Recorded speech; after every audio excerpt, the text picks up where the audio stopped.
Bem, nesse episódio 2, nós vamos trabalhar o elemento linguagem. Ao analisar as músicas, precisamos pensar se a linguagem dessa música, a letra dessa música, é de fácil compreensão para quem está ouvindo ou de difícil compreensão. Por quê? Porque nas músicas evangélicas, normalmente a gente tem uma linguagem complicada, às vezes com muitos símbolos, com analogias, palavras que não utilizamos mais, palavras do nosso vocabulário, do português, mas que já caducaram, que a gente não usa no dia a dia.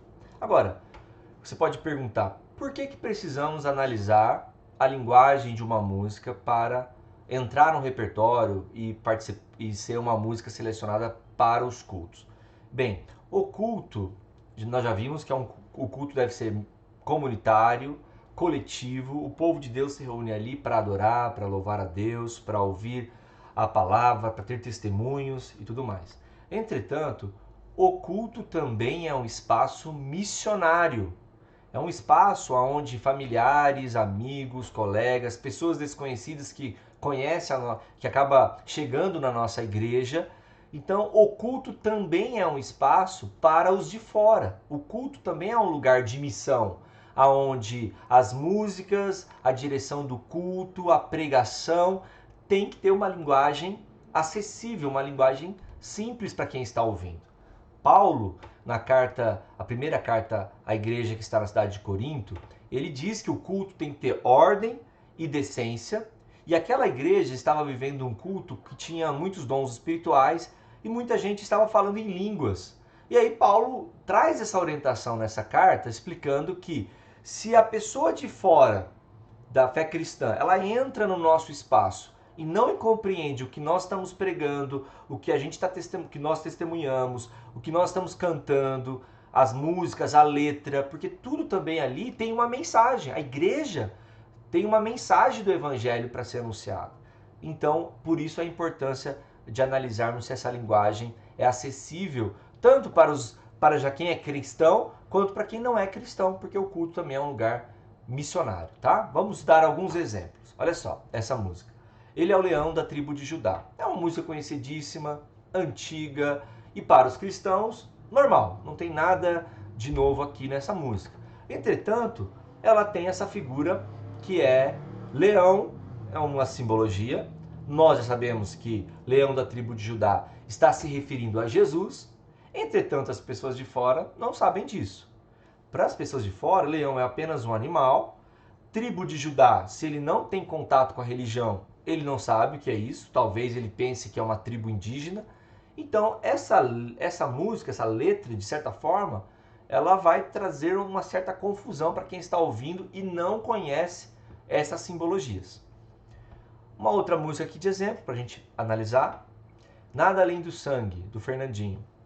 Teu sangue, leva-me além, a todas as alturas, onde eu ouço a tua voz, fala de tua justiça pela minha vida, Jesus, esse é o seu sangue. Lá no final também fala, né? Onde posso me achegar somente pelo sangue, que nos lava dos pecados. Bem, nós sabemos do que se trata, o sangue de Jesus derramado na cruz do Calvário para a purificação dos pecados, ele morreu por nós e tudo mais. Entretanto, essas simbologias, teu sangue, que vê outras, o sangue do cordeiro, o cordeiro foi morto, Yeshua, né, o nome de Jesus, e outras simbologias que a gente tem às vezes do Antigo Testamento, até do Novo, ou uma linguagem mais de crente, dos cristãos, com simbologias, para quem está de fora também gera confusão. Não dá para entender. Principalmente, por exemplo, imagina uma pessoa que ela teve contato com religião, mas não a religião cristã, uma religião do candomblé e da umbanda. Quando ela tem acesso à igreja evangélica e tem simbologias de sangue, derramar sangue, para aquela pessoa, na cabeça dela, ela vai ficar confusa. Então, por isso que é importante, obviamente, a gente analisar as músicas, e não é que a gente vai eliminar as músicas que têm as simbologias, mas se a gente puder evitar e ensinar, é melhor. Então, sempre quando a gente vai ter uma música com simbologia e que a linguagem é difícil para os de fora, o ideal é a gente explicar. A gente tem que explicar para que a pessoa saiba o que está cantando.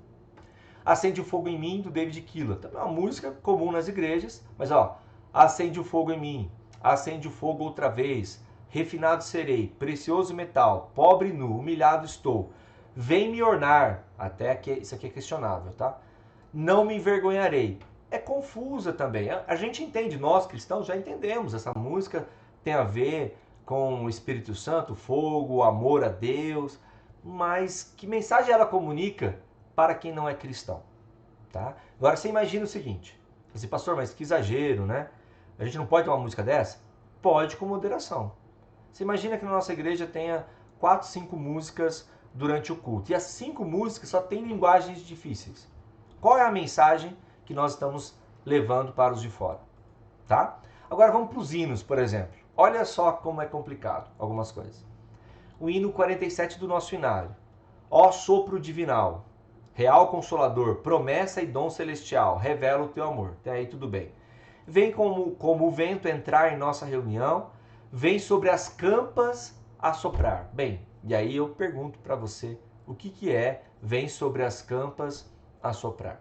Eu diria que até os crentes e os cristãos não vão ter essa linguagem. Mas vamos continuar. Vem como o fogo arder e todo o mal queimar. Vem almas tíbias aquecer. Ensina-nos a amar. E eu pergunto para você, o que é almas tíbias? Entende? A nossa linguagem ela tem que ser atual e que a gente entenda. A gente não pode cantar algo que a gente nem entenda. O próximo hino também tem palavras que a gente não usa mais. Um pendão real, você sabe o que é um pendão? Isso é interessante. Imagina, o Ministério da Música tem que saber o que está cantando, qual o significado. A igreja também precisa saber. Então, o que eu estou mostrando aqui são palavras que já não fazem parte mais do nosso vocabulário e que talvez a gente tenha que pensar, sim, até nos hinos, evitar alguns hinos que têm uma linguagem complicada. Olha só, aqui tem até uma linguagem que não se utiliza mais e talvez pode gerar até confusão. Por exemplo, eis formados já os negros batalhões. Quer ver outra coisa? Nas hostes do Senhor. O que é nas hostes do Senhor? Depois olha o outro verso. Na luta a porfiar. O que é a luta a porfiar? Depois, de novo, real pendão. Novamente, o pendão aparecendo aqui. Os que da vitória colhem os lauréis. E aí me explica para mim o que são os lauréis. Eu diria para você que 90% das igrejas evangélicas, a gente cantar essa música aqui, as pessoas não vão saber o pendão real, os negros batalhões, que vai ser uma linguagem complicada, nas hostes do Senhor, luta porfiar, e os lauréis. Então, nós não podemos cantar, imagina, é igual a igreja católica uma época, do tempo atrás, que tudo era em latim, as pessoas nem sabiam o que estavam falando e cantando. Não, não pode ser isso. Como Paulo diz, não pode ser um culto onde tem um idioma estranho em que ninguém entende, nem os crentes e nem os não crentes.